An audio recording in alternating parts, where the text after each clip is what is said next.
how to solo queue in rank play. This is a question I've been getting so much in my comments and on Twitter, so thought why not break down my thought process throughout the game and kind of highlight how I make these plays without any comms from my teammates. I hope you guys do enjoy the video. If you do, make sure to drop a like and subscribe once again. And before we get into it, I just wanted to say thank you all for the support. We have broken 900 subscribers, close to that 1k mark, and we're going to be getting there very soon. So thank you to everyone who returns to the channel daily. I really appreciate it. Let's get into the breakdown. So starting off, we're playing some control on El Asilo, however you want to say it, and this is a very difficult map, especially on offense. So let's see what we do here. So I think the first general kind of thing I go for when I'm playing solos without any comms or any teammates is my mini-map is my best friend. I think I use it all the time, and especially in this game, it's really important to... It's actually quite difficult, to be honest, because you don't actually have red dots. I don't know why there's no red dots. Oh, look at us absolutely frying over the hipfire. We managed to get the triple kill, and just like that, we're moving. But back to the point. So I look at the mini-map a lot, and I can't really see where my enemies are. But what I do is I look where my team is, and from that, I can get a good idea of, first of all, where the enemies are. Second of all, what kind of map control we have, because where my teammates are give me a really good kind of implication of where our team's set up as on the map and how much map control we have. So right here, for example, I can see two of my teammates on A. So what I'm doing here is I'm just trying to control this kind of top middle area, because even looking at the arrows and the direction they're pointed is very important. So I can see the guy on the hill now is kind of watching underneath. So right there, they both died. So I'm just going to guess that this guy's in that corner. That's exactly where he was, because of the way they died and the kind of sound of the guns, I just kind of worked out where that guy was. So for me, that's kind of second nature. I've been so used to looking at the minimap, I don't even think about it until now. I'm kind of breaking it down, but that's kind of the first thing I would recommend, is just really using your minimap to your advantage, because if you don't use your minimap, it's going to be extremely hard, and I feel like that's where people get kind of lost. They just kind of run around roaming pointlessly, and it gets very, very difficult. But if you guys are playing solo and you are sick of it, because I know it is very difficult and you can get some teammates that just get absolutely fried and there's no chance of winning, I do have a community Discord. The link is in my bio, so don't be afraid to join. It's starting to grow quite quickly. We're getting a lot of people in there talking COD, talking CDO, just general stuff, so make sure to get involved in that. And there are a lot of people grinding rank play and looking for players, so it's a great opportunity to meet some friends and see someone to play some ranked with. But starting off with this round, we are in the offense here, so I think that's just kind of the general point I wanted to raise in terms of solo queuing, that it is quite difficult, but the minimap is the main thing. But in this map, I wanted to highlight what I did here. Playing this game, I remember my main priority was to lock down the middle of the map. The reason why I wanted to lock down the middle of the map is just because there's two reasons really. First of all, it's just because it's so important in terms of map control. It just kind of dictates the play of where your team is, where you're going to go, and it just allows you to have so much map control. And the second point is, because I'm playing solo and it's quite hard to coordinate a team push, me being in the middle of the map actually allows me to help my team whatever way they want to go, if they want to go A or if they go B. So for me, I actually didn't feel like, oh my god, I don't know where my team's going. It was actually quite easy. I played in the middle, I held that for them, and then say they were stacking A or stacking B, I would literally just go there and cut the lanes off for my team. So it worked out really well. Right, into the first defense now. Let's break it down what I'm doing. So going through the middle once again as I start off, a bit of lag here, but that's alright, we're going to move through. So I tried to stun on the bottom here and I'm going up top. This is the area I like to dominate, especially on defense. I feel like I'm so in the enemy's face. If I can control this area, we have a real good chance of winning the round. So right here, just getting really good shots off with the Vaznev, going through there and just seeing what I can do. Just gonna again play here. So right there, you can see that A got contested. So my thought process was straight away to push through to A and help my teammates. One of my teammates did die there, so I know I am the last reinforcements here. So I'm just gonna take my time and kind of play my life here. Let's see what I did. Okay, so that was actually not ideal right there. I think I should have played a bit more aggressive off the ledge. I did hear him coming there, so maybe looking back at that, I could have kind of jumped over and got the kill. But let's see, there's B and there's A here. To be honest, A always goes regardless, so I'm not as worried as A. But I think because I'm close, I'm just going to check it out. Let's see how I do. So I open the door and there's a guy on the left. Let's see if I can take him out there. Unlucky. So really bad shots there. They're actually frying me and they did get A. But our team managed to go big on B. They pick up a 3-piece. Just going to chuck a stun and grenade over. I love to chuck this stun and grenade. It really works well for me normally. I mean, as I say that, I didn't get anything. Pretty bad timing there, but that's alright. Let's see what we can do. Our team managed to go off. Okay, so right here. Oh, that's a big cruise from them. I mean, when I use a cruise, you know, it just gets a hit marker, but it's alright. That's a separate issue. So right here with his gates. Okay, so I've learned from last video. Oh my god, absolutely beam that guy. So right there, before, if you guys watched my LSC low control video, there was a lot of time. Wait, let's see what. Oh, okay, that's some nice shots. So you guys noticed I was in that alleyway a lot, but I would always get killed from this side here. So I've actually adapted my game in the last few days, and it's actually working a lot better now. I'm actually more cautious of this alleyway here because this is where the threats normally come from. And just like that, I'm actually beaming right now. I've kind of relied on my teammates to clear the hill, which was quite a risky play, but they've done a really good job, and it's allowed me to push up and really reap the rewards here. So right now I'm in a great position. We're up by lives with about a minute left. I'm just pushed out, and to be honest, if they don't kill me, it's going to be really hard for them to capture the point. So my main objective here is to play my life. I've mentioned this in so many videos. If you're playing that aggressive SMG role, just make sure you're playing your life, because if you don't, it can cause your team a lot. Oh, yeah. Good timing there, mate. That was no need to kill me there. I was literally in the middle of my speech. Alright, it's fine. So he's killed me, but that is the kind of point I was trying to make. If you die there, like right now, it allows them the opportunity to collapse on your team. Especially when playing solos. It's a very, very risky playstyle. To be completely honest, I feel like for me it works because I've had so much experience with that, and I feel like I know when to kind of push and when not to push. I mean, sometimes I do get fried and I do cost my team certain rounds, but I feel like because I get a lot of kills out of it as well, it definitely reaps the benefits. Just 20 seconds left. We're doing a really good job of holding hill here, and there's no need for me to push out here. I'm just going to play passive, play back. Okay, so this is a really good opportunity here to actually kind of express my point. Imagine this exact same scenario where I am now, but instead of me being on top AC, I've basically pushed out in their spawn. The only reason I didn't push out is because there's only 20 seconds left, so there's no need to. But let's just imagine there was 2 minutes left for the round. I notice a lot of people playing passive there. I would always recommend pushing out instead of sitting back. The reason is because it just, once you're kind of applying the pressure on them, it makes them a lot harder for them to break the hill.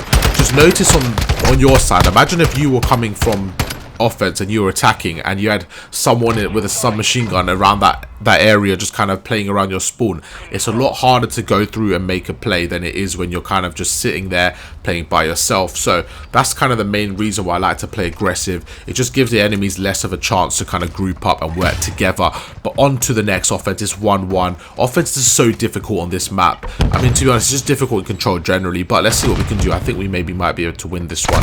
I don't know why I'm saying maybe. I've literally played the game. I know what's going to happen, but I forgot, so it's alright. Let's move on. What can we do here? Down by lives. This isn't a good start, but we're going to see what we can do. So I spawned on the right here, so my main objective is just to reinforce my team and help them out here. But this is a very sticky area because push this right lane is... Oh, okay, good shots out of Kubo. Some nice shots from him. I mean, he did have attack, so I would shit on him if it was close range, but you know, not the point. So we spawned on A here. So right here, I'm just going to help my team and see what I can do. So there's 2 options here. I can either stack the hill with my team or I can push out. I'm hoping I just stay and stack the hill. Okay, good. So right here, definitely would recommend stacking the hill because it's just, you just get the hill done a lot quicker in that situation. There was 3 or 4 dead, so there wasn't a need to push out, and I think we did a really good job of clearing A there. Now, moving on to B, what can we do? So right here, my main kind of hope. Oh, what's happening here? A bit of lag. Yeah, okay, let's address this. So this got me annoyed. Like, what? I mean, all right, I don't know how that worked, but I guess that was a wallbang. Okay, we're down by lives here, and I'm again just trying to get that middle map control. I think we can just take this map into segments here. There's a right lane, the middle lane, and the left lane. The left lane is quite relevant in this hard point, sorry, in this control, because we've got A point already. So, oh, some really good shots right there. So that was kind of the perfect play for me to do. I kind of went through the window and just took the people off the hill. But right here, my team isn't really taking advantage of the 3-piece I just got. Okay, this lag is not helping anyone, is it? Let's see what I can do. Oh my god, this is not good. This is not looking good. Yo, what is happening with the internet? You guys saw that, right? Am I tripping? I feel like I died and then he died. I'm confused. But right there was a perfect kind of example of how it's quite difficult to solo queue. Even though I got 3 down, my teammates didn't really do anything.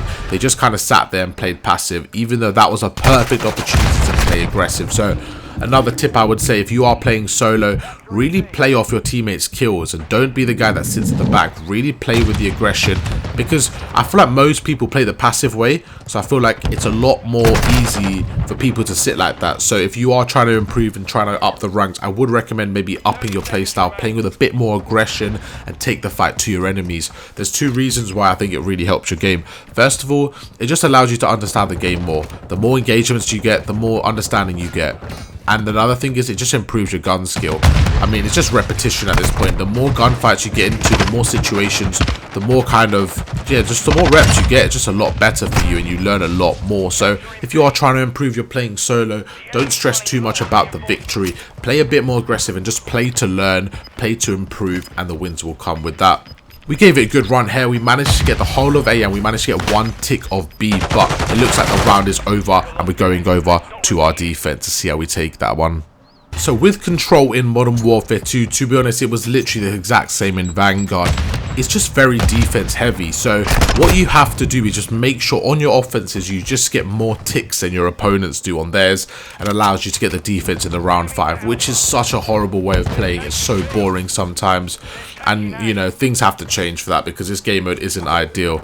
I mean, I actually personally feel like it's actually better than S&D on this game without dead silence, but that's a separate issue for another video. Let's get into the breakdown, and once again, you can guess it, I'm playing in their building. So right here, I'm playing with dead silence and I'm trying to get my timings perfect. I heard an enemy behind me. I don't know where he's gone here.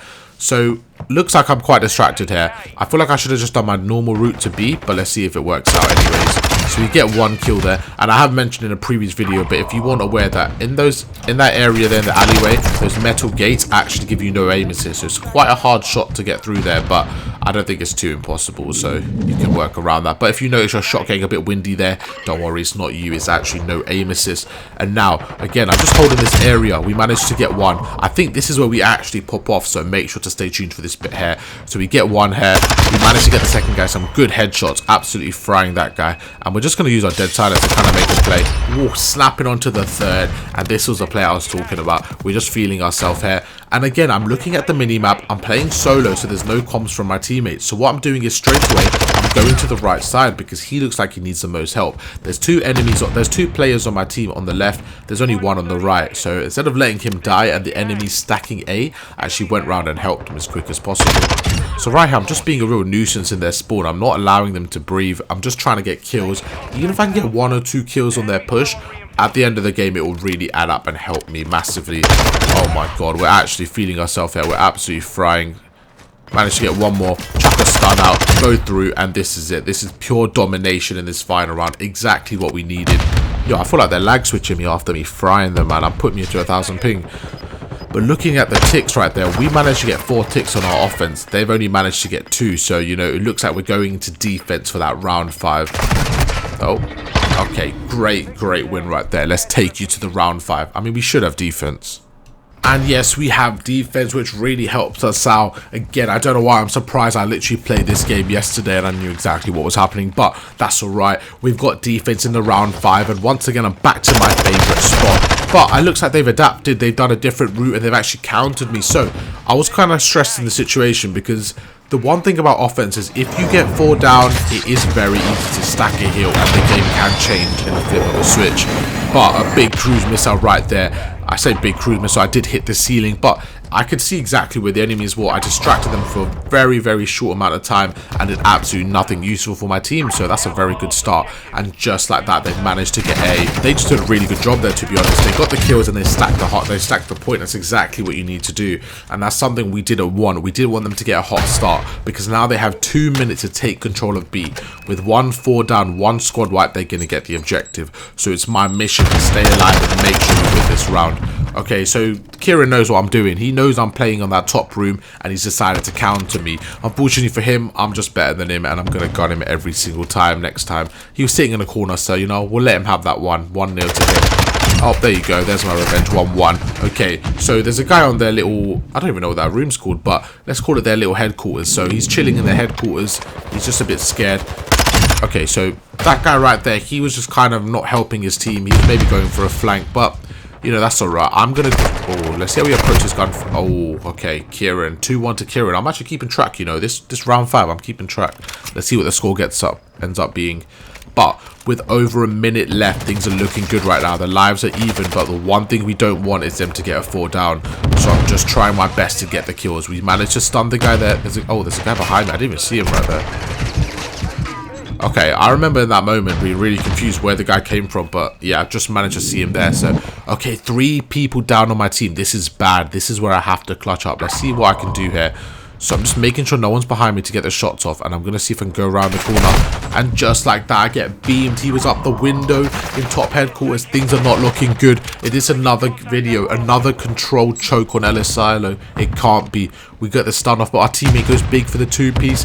Things are getting intense now. I need to win this. I managed to lock down that alleyway. We make him 1 shot, and again, I'm just going to take a route here. I'm just going to go around. I'm relying heavily on my teammates, and that's something I do a lot, to be honest, in solos. I do trust my teammates a lot, which sometimes, you know, does hurt me when we get absolutely fried in situations, but a lot of the time, you know, they do clutch up. So fair play to the random Qs out there. Kieran, mate, that's 2-2. Let's see who wins the battle. And right here with 20 seconds left, I'm just locking down the mid lane, because if I... Great kill there. So my thought process here is with 20 seconds left, if I can lock down this mid lane, I'm essentially funneling the enemies through the left lane. And with 3 of my teammates there, I feel like that should be enough for them to kind of get the kill. Oh my god. Absolutely fry that second guy. I'm making sure we get this victory with 8 seconds left. Just going to watch them push. And it looks like we finally get that victory on the LSC control. Oh, what can I do? We get 1, we get 2. We just improve the stats at this point. Yes, right, you can have your cruise missile. We take that. 42 kills to win the game. A really good performance. Hope you guys did enjoy the video. If you learned something or you just enjoyed it generally, make sure to drop a like, and I'll catch you guys in the next one.